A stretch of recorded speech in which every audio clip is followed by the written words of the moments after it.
ತಂದಾನೇ ನನಿತಾನ.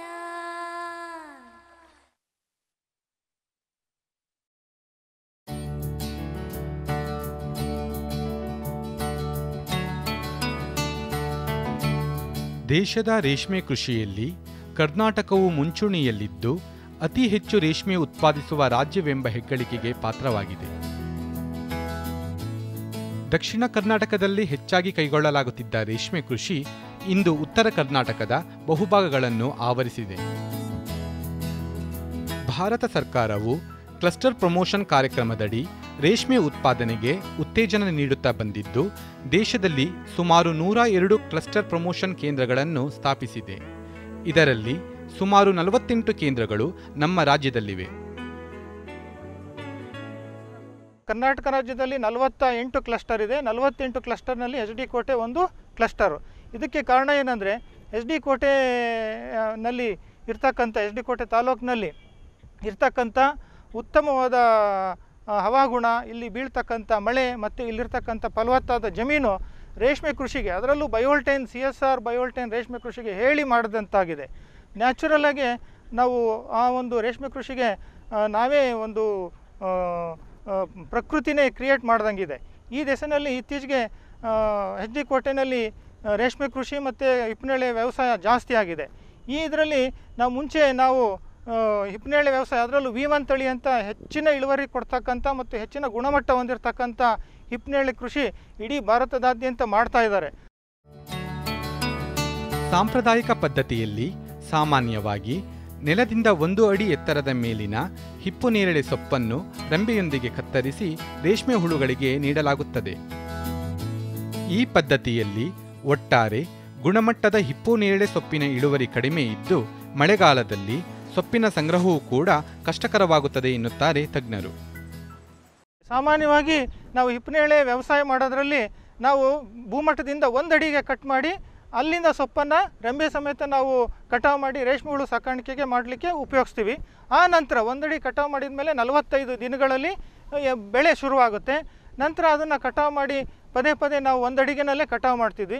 ನೀರು ಮಳೆಗಾಲದಲ್ಲಿ ರೇಷ್ಮೆ ಹುಳು ಸಾಕಾಣಿಕೆ ಮಾಡೋದು ತುಂಬ ಕಷ್ಟವಾಗಿರುತ್ತೆ, ಯಾಕಂದರೆ ಮಳೆ ಬೀಳ್ತಾ ಇರುತ್ತೆ, ಸೊಪ್ಪನ್ನು ಕೊಡೋಕ್ಕಾಗಲ್ಲ.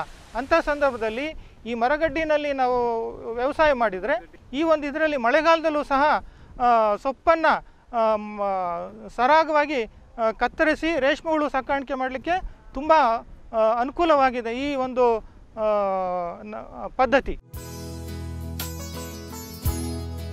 ಹೆಚ್ಚು ಇಳುವರಿ ಹಾಗೂ ಗುಣಮಟ್ಟದ ಸೊಪ್ಪಿಗಾಗಿ ಈ ಮರಗಡ್ಡಿ ಪದ್ಧತಿ ಸೂಕ್ತವಾಗಿದ್ದು, ಈ ಪದ್ಧತಿಯಲ್ಲಿ ಸುಮಾರು 4 ಅಡಿ ಎತ್ತರದಲ್ಲಿ ಸೊಪ್ಪನ್ನು ಕತ್ತರಿಸಿ ರೇಷ್ಮೆ ಹುಳುಗಳಿಗೆ ಬಳಸಲಾಗುತ್ತದೆ. ಇತ್ತೀಚಿನ ದಿನಗಳಲ್ಲಿ ಈ ಒಂದು ಪದ್ಧತಿನ ಇನ್ನು 4 ಅಡಿ ಅಂತ ಒಂದು ಮರದ ಒಂದು ಮರಗಡ್ಡಿ ಪದ್ಧತಿನಲ್ಲಿ ಇವತ್ತು ಬೆಳೆಸ್ತಿದ್ದಾರೆ. ಈ ಒಂದು 4 ಅಡಿ ಮತ್ತು 1 ಅಡಿ ಮಟ್ಟದಲ್ಲಿ, ಭೂಮಟ್ಟದಿಂದ 1 ಅಡಿ ಮಟ್ಟದಲ್ಲಿ ಕಟಾವು ಮಾಡ್ತಕ್ಕಂಥ ಒಂದು ಪದ್ಧತಿನ ಬದಲಾವಣೆ ಮಾಡಿಕೊಂಡು ಆ ಒಂದು ಎತ್ತರದ ಗಿಡಗಳ ಎತ್ತರನ 4 ಅಡಿ ಅಂತರದಲ್ಲಿ ಕಟಾವು ಮಾಡಿಕೊಂಡು ಅಲ್ಲಿಂದ ಗಿಡಗಳು ಬೆಳೆಸೋಕ್ಕೆ ಅಳವಡಿಸ್ಕೊಂಡಿದ್ದಾರೆ. ಮರಗಡ್ಡಿ ಪದ್ಧತಿ ಇದೊಂದು ಸುಧಾರಿತ ಹಿಪ್ಪುನೇರಳೆ ಕೃಷಿ ಪದ್ಧತಿಯಾಗಿದ್ದು, ಮಲೆನಾಡು, ಅರೆಮಲೆನಾಡು ಹಾಗೂ ಬಯಲುಸೀಮೆ ಪ್ರದೇಶಗಳಲ್ಲಿ ಅಳವಡಿಸಿಕೊಳ್ಳಬಹುದಾಗಿದೆ. ಈ ಒಂದು ಪದ್ಧತಿ ನಾವು ಹೆಚ್ಚಿನ ಅಂತರ ಕೊಡೋದ್ರಿಂದ ಮತ್ತು ಗಿಡಗಳ ಏನು ಎತ್ತರ, ಕಟಾವು ಮಾಡ್ತಕ್ಕಂಥ ಎತ್ತರ ನಾವು 4 ರಿಂದ 5 ಅಡಿ ಇಟ್ಕೊಂಡ್ರೆ ಹೆಚ್ಚಿನ ಮಳೆ ಬೀಳ್ತಕ್ಕಂಥ ಪ್ರದೇಶದಲ್ಲೂ ಸಹ ಮಣ್ಣು ಗಿಡಗಳಿಗೆ ಕೆಳಭಾಗದ ಮಣ್ಣು ಅದಕ್ಕೆ ಆಗೋದಿಲ್ಲ. ಕಂಟಿನ್ಯೂಸ್ ಆಗಿ ಮಳೆ ಬೀಳಬೇಕಾದ್ರೂ ಅದರಲ್ಲಿ ಈ ಒಂದು ಮರಗಡ್ಡಿ ಪದ್ಧತಿನಲ್ಲಿ ನಾವು ಹಿಪ್ಪನೇರಳೆ ವ್ಯವಸಾಯ ಮಾಡಿದರೆ ಅದರಲ್ಲಿ 2 ಭಾಗದ ರೈತರಿಗೆ ತುಂಬ ಅನುಕೂಲವಾಗುತ್ತೆ. ಹೆಚ್ಚಿಗೆ ಮಳೆ ಬೀಳ್ತಕ್ಕಂಥ ಪ್ರದೇಶ, ಘಟ್ಟ ಪ್ರದೇಶ ಇರ್ಬೋದು ಅಥವಾ ಹೆಚ್ಚಿನ ಸೆಮಿ ಮಲೆನಾಡು, ಅರೆ ಮಲೆನಾಡು ಪ್ರದೇಶಗಳಲ್ಲೂ ರೇಷ್ಮೆ ಕೃಷಿ ತುಂಬ ಸುಲಭವಾಗಿ ನಾವು ಮಾಡ್ಬೋದು. ಈ ಒಂದು ಪದ್ಧತಿನಲ್ಲಿ ಗಿಡಗಳ ಮಟ್ಟ ಅಂದರೆ ಎತ್ತರ ನಾವು ಮರಗಡ್ಡಿ 4 ರಿಂದ 5 ಅಡಿ ನಾವು ಕಟ್ ಮಾಡಿದರೆ ಮಳೆ ಬೀಳ್ತಕ್ಕಂಥ ಪ್ರದೇಶದಲ್ಲಿ ಮಳೆ ಬಿದ್ದಂಥ ನೀರು ಸರಾಗವಾಗಿ ಎಲೆ ಮೇಲೆ ನಿಲ್ಲದೇನೆ ಕೆಳಗಡೆ ಸೋರೋಗುತ್ತೆ. ಇದರಿಂದ ನಾವು ಕಟಾವು ಮಾಡಿ ಯಾವುದೇ ಸಮಯದಲ್ಲೂ ನಾವು ರೇಷ್ಮೆ ಹುಳು ಸಾಕಾಣಿಕೆಗೆ ಉಪಯೋಗಿಸ್ಬೋದು. ಮರಗಡ್ಡಿ ಪದ್ಧತಿಯಲ್ಲಿ ಹಿಪ್ಪುನೇರಳೆಯ ಎಲೆಗಳು ಹೆಚ್ಚು ಶುಭ್ರವಾಗಿದ್ದು ಹೆಚ್ಚು ಪೋಷಕಾಂಶಗಳಿಂದ ಕೂಡಿರುತ್ತದೆ. ಇಂತಹ ಸೊಪ್ಪನ್ನು ರೇಷ್ಮೆ ಹುಳುಗಳಿಗೆ ನೀಡಿದಾಗ ಉತ್ತಮ ಗುಣಮಟ್ಟದ ರೇಷ್ಮೆ ಗೂಡುಗಳನ್ನು ಉತ್ಪಾದಿಸಬಹುದಾಗಿದೆ. ಯಾವಾಗಲೂ ಮಳೆಗಾಲದಲ್ಲಿ ಯಾವಾಗಲೂ ದಿನ ಮಳೆ ಬೀಳೋ ಒಂದು ಸಂದರ್ಭದಲ್ಲಿ ಬಿದ್ದಂಥ ಮಳೆ ನೀರು ಭೂಮಿಗೆ ತಾಕಿ ಮಣ್ಣಿಗೆ ತಾಕಿ ಅಲ್ಲಿ ಮಣ್ಣಿನ ಒಂದು ಮಣ್ಣು ಕೆಳಭಾಗದ ಮಣ್ಣು ಎಲೆಗಳಿಗೆ ಮಣ್ಣು ತಾಕ್ತಕ್ಕಂಥ ಸಂದರ್ಭ ಇರುತ್ತೆ. ಈ ಒಂದು ಮಣ್ಣಿನ ಎಲೆ ನಾವು ಹುಳು ಸಾಕಾಣಿಕೆ ಉಪಯೋಗಿಸಿದರೆ ಹುಳುಗಳು ರೋಗ ರುಜಿನಕ್ಕೆ ತುತ್ತಾಗೋ ಸಂದರ್ಭದಿದೆ. ಈ ಮರಗಡ್ಡಿ ಪ್ರದೇಶದಲ್ಲಿ ಆ ಒಂದು ಮಣ್ಣಿನ ಒಂದು ಬಿದ್ದಂಥ ಮಳೆಗಾಲದಲ್ಲಿ ಬಿದ್ದಂಥ ಮಣ್ಣು ಎಲೆಗೆ ತಾಕದೆ ಶುದ್ಧವಾಗಿರೋದ್ರಿಂದ ತುಂಬ ಅನುಕೂಲವಾಗುತ್ತೆ. ಗಾಳಿ ಬೆಳಕು ಸಂಚಾರ ಸುಗಮವಾಗಿರುವ ಈ ಮರಗಡ್ಡಿ ಪದ್ಧತಿಯಲ್ಲಿ ಕೀಟ ಹಾಗೂ ರೋಗ ಬಾಧೆಗಳು ನಿಯಂತ್ರಣಗೊಂಡು ಇಳುವರಿ ಹೆಚ್ಚುತ್ತದೆ. ಈ ಒಂದು ಹಿಪ್ಪುನೇರಳೆ ವ್ಯವಸಾಯ ಗಿಡಗಳ ಅಂತರ ಜಾಸ್ತಿ ಇಟ್ಕೊಂಡು ಮತ್ತು ಗಿಡಗಳ ಎತ್ತರ ನಾವು 4 ರಿಂದ 5 ಅಡಿ ಇಟ್ಕೊಂಡ್ರೆ ಎಲ್ಲ ಗಿಡಗಳಿಗೂ ಸರಾಗವಾಗಿ ಗಾಳಿ ಮತ್ತು ಬೆಳಕು ಓಡಾಡೋದ್ರಿಂದ ಈ ಹಿಪ್ಪುನೇರಳೆಗೆ ಬರ್ತಕ್ಕಂಥ ರೋಗಗಳಿರ್ಬೋದು ಅಥವಾ ಕೀಟ ಬಾಧೆ ಕಡಿಮೆ ಆಗುತ್ತೆ. ಆಮೇಲೆ ಗಿಡಗಳ ಅಂತರ ಜಾಸ್ತಿ ಇರೋದ್ರಿಂದ ನಾವು ಬೇರೆ ಇಂಟರ್ಕ್ರಾಪ್ ಮಧ್ಯಂತರ ಬೆಳೆಗಳನ್ನು ನಾವು ಮಾಡ್ಕೋಬೋದು. ಈ ಪದ್ಧತಿಯಲ್ಲಿ ಹಿಪ್ಪುನೇರಳೆ ಗಿಡಗಳ ನಡುವೆ ಹೆಚ್ಚು ಅಂತರವಿರುವುದರಿಂದ ಅಲ್ಲಿ ಸೂಕ್ತ ಅಂತರ ಬೆಳೆಗಳನ್ನು ಬೆಳೆದು ಹೆಚ್ಚಿನ ಲಾಭವನ್ನು ಪಡೆಯಬಹುದು ಎನ್ನುತ್ತಾರೆ ತಜ್ಞರು. ಮತ್ತು ಈ ಒಂದು ಗಿಡಗಳ ಅಂತರ ಜಾಸ್ತಿ ಇರೋದ್ರಿಂದ ನಾವು ನಮ್ಮ ಮಣ್ಣಿನ ಫಲವತ್ತತೆ ಹೆಚ್ಚಿಸ್ಕೊಳ್ಳಲಿಕ್ಕೆ ಏನು ಹಸಿರೆಲೆ ಗೊಬ್ಬರಗಳಾದ ಸೆಣಬು, ಡಯಂಚ, ಹುರುಳಿ, ಅಲಸಂದೆ ಇಂಥ ನೈಟ್ರೋಜನ್ ಸಾರಜನಕ ಸರಬರಾಜು ಮಾಡ್ತಕ್ಕಂಥ ಹಸಿರೆಲೆ ಗೊಬ್ಬರಗಳನ್ನ ನಾವು ಬೆಳೆಸಿ ಅಲ್ಲೇ ಭೂಮಿನಲ್ಲೇ ನಾವು ಮುಚ್ಚೋದ್ರಿಂದ ನಾವು ಗೊಬ್ಬರದ ಖರ್ಚನ್ನು ನಾವು ಕಡಿಮೆ ಮಾಡ್ಬೋದು. ಮಣ್ಣಿನ ಆರೋಗ್ಯ ಎಷ್ಟೇ ವರ್ಷ ಆದರೂ ನಾವು ಕಾಪಾಡ್ಕೋಬೋದು. ಈ ಒಂದು ಪದ್ಧತಿನಲ್ಲಿ ಗಿಡಗಳ ಮತ್ತು ಎಲೆಗಳ ಒಂದು ಪೌಷ್ಟಿಕಾಂಶ ಮತ್ತು ಗುಣಮಟ್ಟ ಜಾಸ್ತಿಯಾಗಿ ಹುಳು ಸಾಕಾಣಿಕೆಯಲ್ಲಿ ಸಮೃದ್ಧವಾದ ಒಂದು ಪೌಷ್ಟಿಕಾಂಶ ಸರಬರಾಜು ಮಾಡೋದ್ರಿಂದ ಹುಳುಗಳು ಆರೋಗ್ಯವಾಗಿ ಬೆಳೆದು ಹೆಚ್ಚಿನ ಇಳುವರಿ ಕೊಡ್ತಕ್ಕಂಥ ಒಂದು ಪದ್ಧತಿ ಆಗಿರುತ್ತೆ. ಈ ಪದ್ಧತಿಯಲ್ಲಿ ಹಿಪ್ಪುನೇರಳೆ ಗಿಡಗಳ ನಡುವೆ ಹೆಚ್ಚು ಸ್ಥಳಾವಕಾಶವಿದ್ದು ಸಣ್ಣ ಕಾಲುವೆ ಹಾಗೂ ಗುಣಿಗಳ ಮೂಲಕ ಮಳೆ ನೀರನ್ನು ಸಂಗ್ರಹಿಸಿ ಇಂಗಿಸಬಹುದಾಗಿದೆ. ಈ ಬಯಲು ಸೀಮೆಯಲ್ಲಿ ಗಿಡಗಳ ಅಂತರ ಜಾಸ್ತಿ ಇಟ್ಟು ಮತ್ತು ಮರಗಡ್ಡಿ ಪದ್ಧತಿನಲ್ಲಿ ನಾವು ಬೆಳೆಸಿದರೆ ಗಿಡಗಳ ಅಂತರ ಯಾವಾಗಲೂ ಜಾಸ್ತಿ ಇರುತ್ತೆ. ನಾವು ಹೆಚ್ಚಿನ ಸ್ಥಳಾವಕಾಶ ಕೊಟ್ಟು ಈ ಒಂದು ಸ್ಥಳಾವಕಾಶನ ನಾವು ಮಳೆಗಾಲದಲ್ಲಿ ಟ್ರೆಂಚ್ಗಳನ್ನ ಮಾಡಿ ಮಳೆ ನೀರು ಕೊಯ್ಲನ್ನು ನಾವು ಈ ನಮ್ಮ ಮರಗಡ್ಡಿ ಪ್ರದೇಶದಲ್ಲಿ ಮಳೆ ನೀರನ್ನು ಕೊಯ್ಲು ಮಾಡಿ ಆ ಮಳೆ ನೀರನ್ನು ಹರಿದೋಗಂಗೆ ಬಿಡದೇನೆ ಆ ಭೂಮಿನಲ್ಲಿ ಇಂಗಿಸೋದ್ರಿಂದ ನಮ್ಮ ಏನು ಕೊಳವೆ ಬಾವಿಗಳು ಪುನಶ್ಚೇತನಗೊಳ್ತವೆ. ಆಮೇಲೆ ಮರಗಡ್ಡಿ ಏನು ಸಮೃದ್ಧವಾಗಿ ಬೆಳೆಯುತ್ತೆ. ಈ ಒಂದು ಪದ್ಧತಿನಲ್ಲಿ ಬಯಲುಸೀಮೆ ಮತ್ತು ಕಡಿಮೆ ಬೀಳ್ತಕ್ಕಂಥ ಪ್ರದೇಶದಲ್ಲೂ ಸಹ ನಾವು ನಮ್ಮಲ್ಲಿ ಸುತ್ತಮುತ್ತ ಸಿಗ್ತಕ್ಕಂಥ ಸಾವಯವ ಪದಾರ್ಥ ಅಥವಾ ಹಸಿರೆಲೆ ಗೊಬ್ಬರ ಅಥವಾ ಇನ್ಯಾವುದೇ ಏನು ನಮ್ಮ ಏನು ವೇಸ್ಟು ಪದಾರ್ಥಗಳೇನಿದೆ ಅಥವಾ ರೇಷ್ಮೆ ಕೃಷಿಯಿಂದ ಬರ್ತಕ್ಕಂಥ ವೇಸ್ಟು ಅಥವಾ ಕಳೆ ಮತ್ತು ಇತರೆ ಪದಾರ್ಥಗಳನ್ನು ನಾವು ಟ್ರೆಂಚ್ ಮಾಡಿ ಆ ಪದಾರ್ಥಗಳನ್ನು ನಾವು ಅಲ್ಲೇ ಮುಚ್ಚಿ ಸರಿಯಾದ ರೀತಿಯಲ್ಲಿ ಕೊಳಿಸೋದ್ರಿಂದ ಮಣ್ಣಿನ ಫಲವತ್ತತೆ ಹೆಚ್ಚಾಗೋದ್ರಲ್ಲದೆ ಈ ಒಂದು ಹಸಿರೆಲೆ ಗೊಬ್ಬರ ಮತ್ತು ಏನು ತ್ಯಾಜ್ಯ ನಮ್ಮ ಕೃಷಿ ತ್ಯಾಜ್ಯಗಳನ್ನು ಟ್ರೆಂಚ್ ಮಾಡಿ ಗಿಡಗಳ ಅಂತರದ ಮಧ್ಯೆ ಸಾಲುಗಳ ಮಧ್ಯೆ ಟ್ರೆಂಚ್ ಮಾಡಿ ಈ ಒಂದು ತ್ಯಾಜ್ಯಗಳನ್ನು ಅಲ್ಲೇ ಹಾಕಿ ಕಳಿಸೋದ್ರಿಂದ ಮಣ್ಣಿನ ಫಲವತ್ತತೆ ಹೆಚ್ಚಾಗೋದ್ರ ಜೊತೆಗೆ ನಮಗೆ ಅಲ್ಲಿ ನೀರಿನ ಸಂರಕ್ಷಣೆ ನಾವು ಮಾಡ್ಕೋಬೋದು. ಇದ್ರ ಜೊತೆಗೆ ಅಲ್ಲಿರ್ತಕ್ಕಂಥ ಏನು ಸೂಕ್ಷ್ಮಾಣು ಜೀವಿ ಹೆಚ್ಚಾಗಿ ಮಣ್ಣಿನ ಫಲವತ್ತತೆ ನಿರಂತರವಾಗಿ ಹೆಚ್ಚಾಗಿರುತ್ತೆ. ಈ ಒಂದು ನಾವು ಫಲವತ್ತತೆ ಮತ್ತು ಮಣ್ಣಿನ ಆರೋಗ್ಯ ನಿರಂತರವಾಗಿ ಕಾಪಾಡೋದ್ರಿಂದ ನಮ್ಮ ಹಿಪ್ಪನೇರಳೆ ಒಂದು ಬೆಳೆ ಮತ್ತು ಅದರಲ್ಲಿರ್ತಕ್ಕಂಥ ಪೌಷ್ಟಿಕಾಂಶ ಹೆಚ್ಚಾಗೋದ್ರಿಂದ ರೇಷ್ಮೆ ಕೃಷಿ ಮತ್ತು ರೇಷ್ಮೆ ನಾವು ಹುಳು ಸಾಕಾಣಿಕೆ ಮಾಡಲಿಕ್ಕೆ ತುಂಬ ಪ್ರಾಮುಖ್ಯತೆ ಇದು ಕೊಡುತ್ತೆ. ಈ ಮರಗಡ್ಡಿ ಪದ್ಧತಿಯಲ್ಲಿ ಹಿಪ್ಪುನೇರಳೆಯ ಗಿಡಗಳ ಬೇರುಗಳು ಭೂಮಿಯಲ್ಲಿ ಆಳವಾಗಿ ಇಳಿದು ತೇವಾಂಶವನ್ನು ಹೀರಿಕೊಳ್ಳುವುದರಿಂದ ಅತಿ ಕಡಿಮೆ ಮಳೆ ಬೀಳುವ ಪ್ರದೇಶಗಳಲ್ಲಿಯೂ ಕೂಡ ಹಿಪ್ಪುನೇರಳೆ ಕೃಷಿಯನ್ನು ಯಶಸ್ವಿಯಾಗಿ ಕೈಗೊಳ್ಳಬಹುದಾಗಿದೆ.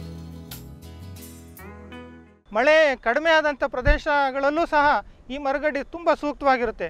ಏಕೆಂದರೆ ಅಲ್ಲಿ ಏನು ಅಂತರ್ಜಲ ಕಡಿಮೆ ಆಗಿರುತ್ತೆ. ಬರ್ತಕ್ಕಂಥ ಸ್ವಲ್ಪ ನೀರು ಹೆಚ್ಚಿಗೆ ನಾವು ಹೆಚ್ಚಿನ ವ್ಯವಸಾಯ ಮಾಡಬೇಕು, ಹೆಚ್ಚಿಗೆ ಬೆಳೆ ಬೆಳಿಬೇಕು ಅಂತ ಒಂದು ಆಸಕ್ತಿ ಇರ್ತಕ್ಕಂಥ ರೈತರು ಈ ಬರ್ತಕ್ಕಂಥ ಒಂದು ಸ್ವಲ್ಪ ನೀರನ್ನೇ ಡ್ರಿಪ್ ಮುಖಾಂತರ ನಾವು ಈ ಮರಗಡ್ಡಿ ಬೆಳೆಸಿದರೆ ಅಲ್ಲೂ ಸಹ ಒಳ್ಳೆಯ ಗುಣಮಟ್ಟದ ಸೊಪ್ಪನ್ನು ನಾವು ಬೆಳಿಬೋದು. ಮತ್ತು ಗಿಡಗಳ ಅಂತರ ಇರೋದರಿಂದ ಅಲ್ಲಿ ಹೆಚ್ಚಿನ ಇಳುವರಿ ನಾವು ತಗೋಬೋದಾಗಿದೆ. ಮತ್ತು ಈ ಮರದ ಪದ್ಧತಿನಲ್ಲಿ ನಾವು ಬೆಳೆಯೋದ್ರಿಂದ ಅದು ಆಳವಾಗಿ ಭೂಮಿಗೆ ಬೇರು ಬಿಡೋದ್ರಿಂದ ಆಳವಾಗಿರ್ತಕ್ಕಂಥ ನೀರನ್ನು ಸಹ ಈ ನಮ್ಮ ಹಿಪ್ಪನೇರಳೆ ಮರಗಡ್ಡಿ ಆಳವಾದಂಥ ಭೂಮಿನಲ್ಲೂ ನೀರನ್ನು ಹೀರ್ಕೊಂಡು ಒಳ್ಳೆಯ ಸಮೃದ್ಧವಾದ ಉತ್ತಮ ಗುಣಮಟ್ಟದ ಸೊಪ್ಪನ್ನು ಕೊಡಲಿಕ್ಕೆ ತುಂಬ ಅನುಕೂಲ ಆಗುತ್ತೆ. ಈ ಮರಗಡ್ಡಿ ಪದ್ಧತಿಯಿಂದ ಉತ್ತಮವಾದ ಹಿಪ್ಪುನೇರಳೆ ಸೊಪ್ಪನ್ನು ಪಡೆಯಬಹುದಲ್ಲದೆ ಉತ್ಪಾದನಾ ವೆಚ್ಚವನ್ನು ತಗ್ಗಿಸಿಕೊಂಡು ಗುಣಮಟ್ಟದ ರೇಷ್ಮೆ ಗೂಡುಗಳನ್ನು ಉತ್ಪಾದಿಸಬಹುದಾಗಿದೆ. ಈ ಏನು ಮರಗಡ್ಡಿ ಮತ್ತು ಹೆಚ್ಚಿನ ಅಂತರದ ಗಿಡಗಳ ನಾವು ಹಿಪ್ಪನೇರಳೆ ವ್ಯವಸಾಯ ಹೆಚ್ಚಿನ ಮಳೆ ಬೀಳ್ತಕ್ಕಂಥ ಪ್ರದೇಶದಲ್ಲಿರ್ತಕ್ಕಂಥ ರೈತರು ಮತ್ತು ಕಡಿಮೆ ಮಳೆ ಬೀಳ್ತಕ್ಕಂಥ ಬಯಲುಸೀಮೆ ರೈತರು ಈ ಒಂದು ಪದ್ಧತಿನ ಅಳವಡಿಸ್ಕೊಂಡು ರೇಷ್ಮೆ ಕೃಷಿನ ಹೆಚ್ಚಿನ ಲಾಭದಾಯಕವಾಗಿ ಕೈಗೊಳ್ಬೋದು. ಇದರಿಂದ ಹೆಚ್ಚಿನ ಲಾಭ ರೈತರಿಗೆ ಬರುತ್ತೆ, ಉತ್ಪಾದನೆ ವೆಚ್ಚ ಕಡಿಮೆ ಮಾಡ್ಬೋದು.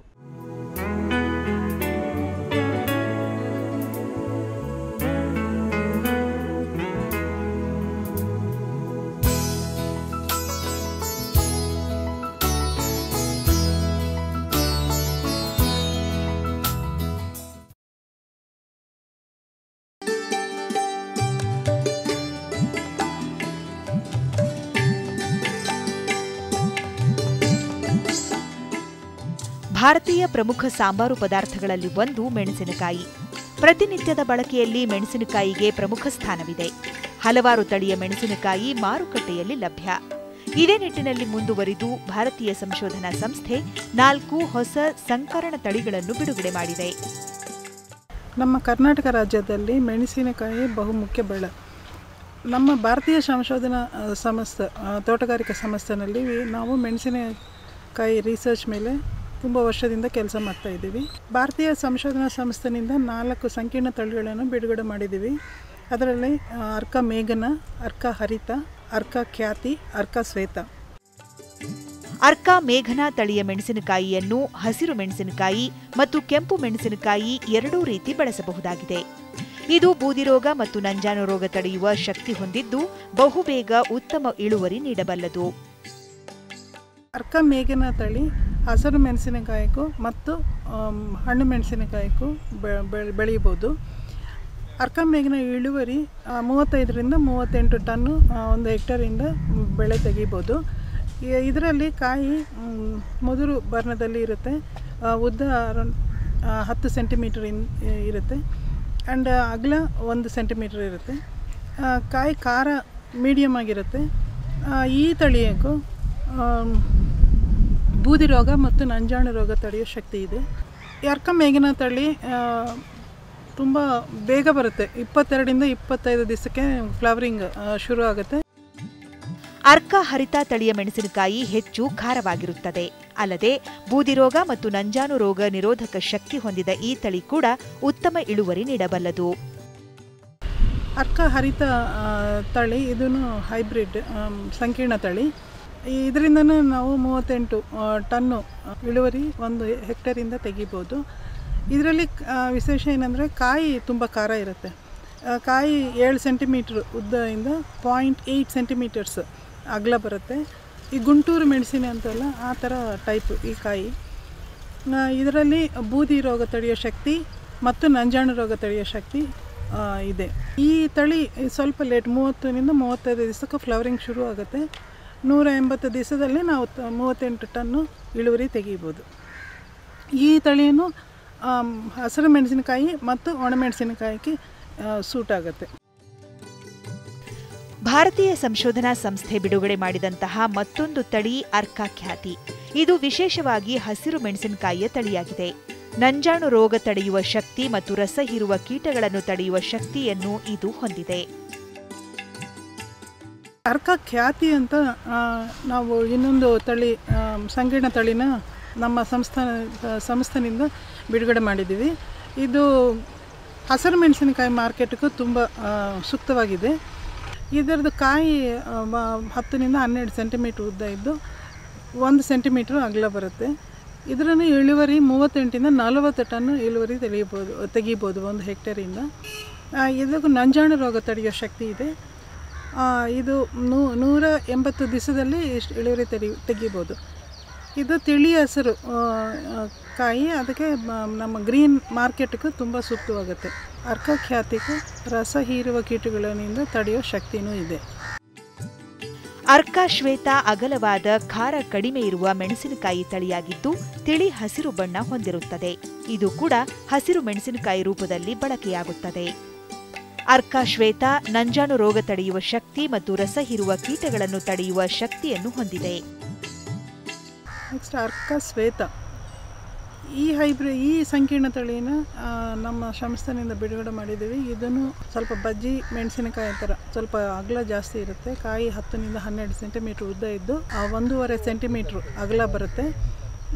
ಇದನ್ನು ತಿಳಿ ಹಸಿರು ಕಲರಲ್ಲಿ ಇರುತ್ತೆ. ಇದರನ್ನು ಇಳುವರಿ 35 ಟನ್ನಿಂದ 38 ಟನ್ ಒಂದು ಹೆಕ್ಟೇರಿಗೆ ತೆಗಿಬೋದು. ಇದರಲ್ಲೂ ಖಾರ ಕಡಿಮೆ ಇರುತ್ತೆ. ಇದಕ್ಕೂ ನಂಜಾಣು ರೋಗ ಮತ್ತು ರಸ ಹೀರೋ ಕೀಟಗಳ ಸ್ವಲ್ಪ ತಡೆಯೋ ಶಕ್ತಿ ಇದೆ. ಈ ಎಲ್ಲ ತಳಿಗಳನ್ನು ಮುಂಗಾರು ಮತ್ತು ಹಿಂಗಾರು ಬೆಳೆಯಾಗಿ ಬೆಳೆಯಬಹುದು. 6 ತಿಂಗಳಿಗೆ ಗುಣಮಟ್ಟದ ಅಧಿಕ ಇಳುವರಿ ಪಡೆದು ಹೆಚ್ಚಿನ ಲಾಭ ಗಳಿಸಬಹುದು. ಈ ಬೆಳೆಗಳು ರೋಗ ನಿರೋಧಕ ಶಕ್ತಿ ಹೊಂದಿರುವುದರಿಂದ ಉತ್ಪಾದನಾ ವೆಚ್ಚ ಕೂಡ ಕಡಿಮೆ.